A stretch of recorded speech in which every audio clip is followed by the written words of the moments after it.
সম্প্রতি শেষ হয়েছে বউ প্যারা দেয় নাটকের শুটিং।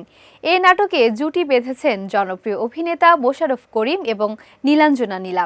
নাটকটি সাইফ আহমেদের রচনা ও পরিচালনায় নির্মিত হয়েছে, যা আগামী ঈদে প্রচারের পরিকল্পনা রয়েছে। নাটকটি এক দম্পতির সংসার জীবনের নানা ঘটনা ও দুর্ঘটনা ঘিরে গড়ে উঠেছে।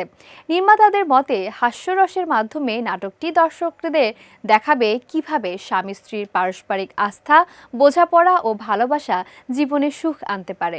মোশাররফ করিম বলেন, স্বামী স্ত্রীর সম্পর্কের অম্লমধুর নানা ঘটনা দিয়ে সাজানো হয়েছে নাটকটি।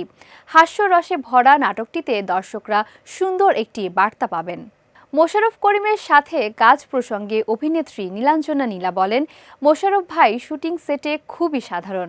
তিনি আমাকে সবসময় সহযোগিতা করেছেন।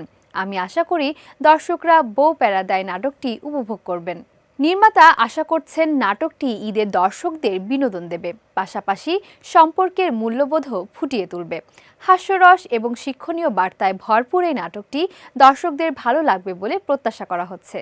এর আগেও বেশ কিছু জনপ্রিয় নাটকে একসঙ্গে অভিনয় করেছেন মোশাররফ করিম এবং নীলাঞ্জনা নীলা।